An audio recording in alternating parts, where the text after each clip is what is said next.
Bencana banjir bandang dan longsor yang melanda 3 provinsi di Sumatera tentu menyisakan duka dan keprihatinan yang mendalam. Tidak hanya bagi warga terdampak, namun juga seluruh masyarakat di tanah air. Meski bukan ditetapkan sebagai bencana nasional, namun pemerintah pusat bergerak cepat untuk menangani situasi kedaruratan ini. Perlahan, akses ke sejumlah wilayah yang terisolir mulai terbuka. Bantuan untuk warga dan penanganan infrastruktur dasar mulai dilakukan secara bertahap. Meski aktivitas warga mulai bergeliat, namun kegiatan pendidikan di sejumlah wilayah terdampak masih belum dimulai. Menurut data Kemendikdasmen, sekolah terdampak bencana sebanyak 1.009 sekolah. Dengan rincian 310 buah di Provinsi Aceh, Sumut sebanyak 385 sekolah, dan Sumbar sebanyak 314 sekolah. Artinya, ratusan ribu siswa dan guru tidak dapat melakukan kegiatan belajar mengajar seperti biasanya. Langkah apakah yang akan dilakukan pemerintah untuk memastikan pendidikan siswa terdampak tidak terganggu? Manakah yang harus diprioritaskan?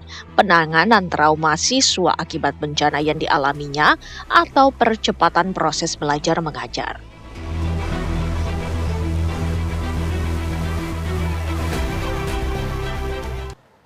Kita akan langsung membahasnya pemirsa bersama dengan sejumlah narasumber. Saya akan perkenalkan untuk Anda yang sudah hadir bersama saya di Studio TV One. Yang pertama di sebelah kanan saya sudah ada Bapak Danardi Sosro Sumiharjo, psikiater. Selamat malam Pak Danardi. Selamat malam Mbak Sehat Vena. Pak? Alhamdulillah. Selain Pak Danardi juga kami hadirkan ada Pak Jejen Musfah, pengamat pendidikan dari UNJ. Selamat malam Pak Jejen. Selamat malam Mbak Vena, dari Sehat? UIN. Oh, dari UIN, mohon maaf Pak. Oke, baik. Selain dua narasumber yang sudah hadir di studio, pemirsa, kami juga sudah terhubung melalui sambungan virtual Zoom. Ada Pak Hadrian Irvani, Wakil Ketua Komisi 10. Selamat malam Pak Hadrian. Selamat malam Mbak Pena, Assalamualaikum. Waalaikumsalam warahmatullahi wabarakatuh. Saya terlebih dahulu mau menuju Komisi 10. Pak Hadrian, Pak, ini kalau kita lihat data terakhir dari Kemendikdasmen, ada lebih dari 1.000 Pak, 1.009 sekolah rusak parah terdampak akibat bencana di Sumatera begitu. Sejauh ini data yang sudah diterima oleh Komisi 10 DPR seperti apa Pak, dan bagaimana merespon kejadian mengenai hal ini Pak? Baik Mbak Pena, jadi yang ingin saya sampaikan pertama, data yang kami terima per tanggal 4 Desember kemarin. Jadi kalau data yang disampaikan oleh TV One sekitar 1.009 ya. Nah, sementara kami menerima data dari Kementerian Pendidikan Dasar dan Menengah adalah sejumlah 2.185 satuan pendidikan. Jadi mulai dari PAUD, SD, SMP, SMA. Nah itu tergabung di dalam 3 provinsi, yaitu Aceh, Sumatera Utara, Sumatera Barat. Kemudian peserta didik yang terdampak oleh bencana ini adalah 180.717 siswa atau peserta didik. Kemudian guru-guru kita juga terdampak ada 17.049 guru. Ini data per tanggal 4 Desember kemarin.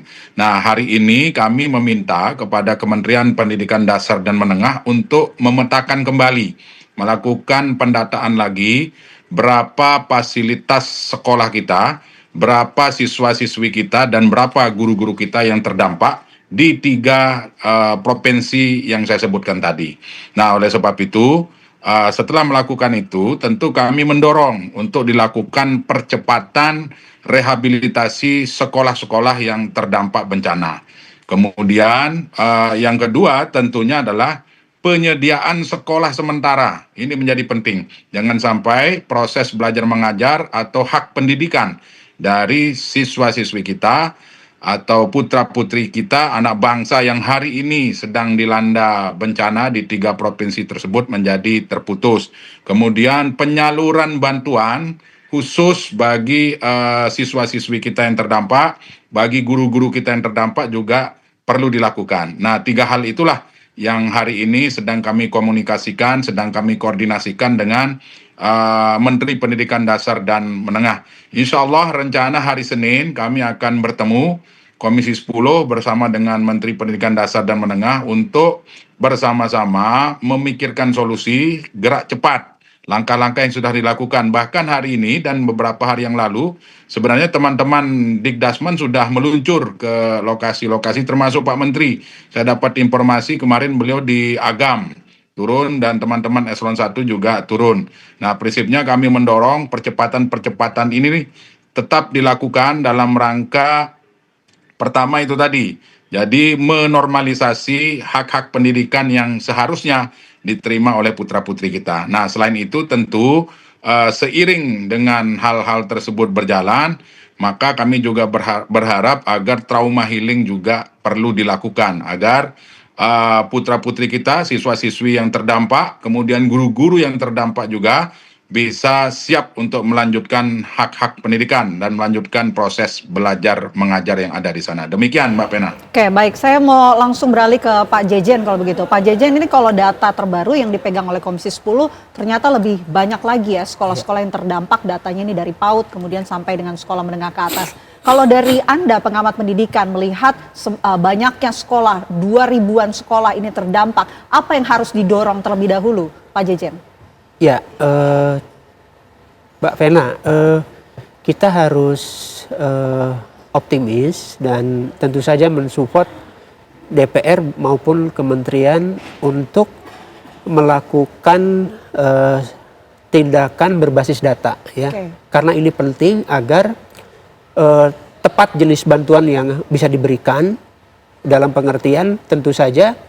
Di sana jenis bantuan tidak hanya sekedar memberikan ATK, buku pelajaran, kemudian seragam, kaos, tas dan seterusnya, tetapi juga di sana ada yang menarik bahwa ada sekian ribu guru terdampak dan itu bagaimana penanganannya. Dan tentu saja kondisi siswa dan guru ada yang terluka dari berat, ringan sampai yang menengah, dan itu yang saya maksud bahwa tepat jenis bantuan itu di sana gitu. Okay. Nah, tadi disebutkan bahwa ada sekolah darurat, tenda darurat dan lain sebagainya. Tapi juga berbasis data itu penting agar terbayang juga misalnya selain guru dan bantuan bersifat fisik tadi, kita juga yakin bahwa anak-anak kita tuh membutuhkan juga bantuan non fisik. Dalam hal ini adalah nanti yang trauma healing ini. Di samping itu kita juga ingin tepat jumlah, karena saya yakin sebagai pengamat bahwa ini tidak cukup dibebankan kepada pemerintah. Dan saya percaya bahwa masyarakat juga LSM dan non government termasuk industri itu akan terlibat di dalam konteks penanganan bencana ini gitu, baik dalam bentuk pembangunan kembali sekolah, trauma healing, bantuan fisik dan non fisik gitu. Karena saya sepakat sama tadi kita bicara bahwa di samping pemenuhan hak belajar, tapi juga yang tidak kalah penting adalah hak anak untuk agar mereka tidak trauma, membekas terlalu dalam begitu. Nah, dalam konteks ini kita harus apresiasi gerak cepat dari pemerintah dan DPR dalam mengumpulkan data, karena kebijakan yang diambil berbasis data itu akan efektif gitu, dan itu kata kuncinya adalah berbasis data. Baik, tadi sudah disinggung oleh Pak Jejen mengenai trauma healing. Ini salah satu hal yang penting, aspek yang harus diperhatikan agar para korban bencana, terutama anak-anak ini yang masih ingin masih membutuhkan pendidikan di sekolah ini bisa mendapatkan yang namanya trauma healing. Nanti mungkin bisa direspon langsung oleh psikiater, tapi kami jeda terlebih dahulu, Pak. Apa kabar Indonesia Malam akan kembali untuk Anda pemirsa sesaat lagi, tetaplah bersama kami.